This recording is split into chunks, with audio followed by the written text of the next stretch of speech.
সম্মানীয় ভিউয়াৰ্স তথা বন্ধু-বান্ধৱ আৰু ছাত্ৰ-ছাত্ৰীসকল, এই বাক্যটোলৈ লক্ষ্য কৰক। তেওঁৰ দুজন এলেহুৱা ল'ৰা আছে। এই বাক্যটোক আমি অসমীয়াৰ পৰা ইংৰাজীলৈ অনুবাদ কৰিম।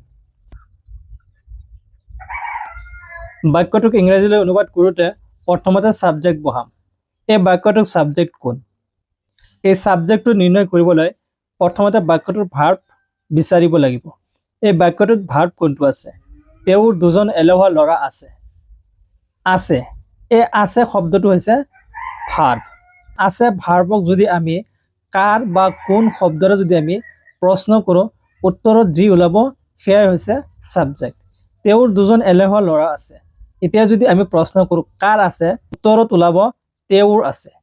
তো এই তেওঁৰটো হ'ল ছাবজেক্ট। তেওঁৰ ইংৰাজী হৈছে হি। ছাবজেক্টৰ পিছত আমি বহাম ভাৰ্ব। চ' এই বাক্যটোত ভাৰ্ব হৈছে আছে। কাৰো কিবা আছে বা কাৰো অধীনত কিবা থকা বুজালে তেতিয়া হেভ আৰু হেজ ব্যৱহাৰ কৰা হয়। হেভ বা হেজ ব্যৱহাৰ কৰা হয়।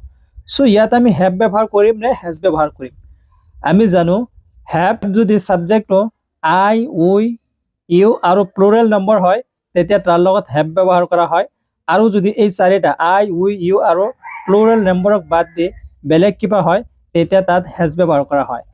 তেতিয়া চাওক এই ছাবজেক্টটো আইও নহয়, উইও নহয়, ইও নহয় আৰু প্লুৰেল নম্বৰো নহয়, থাৰ্ড পাৰ্চন ছিংগুলাৰ নম্বৰ, গতিকে তাৰ লগত হেজ ব্যৱহাৰ কৰা হ'ব।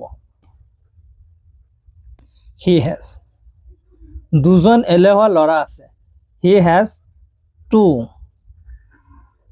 টু এলেহুৱা।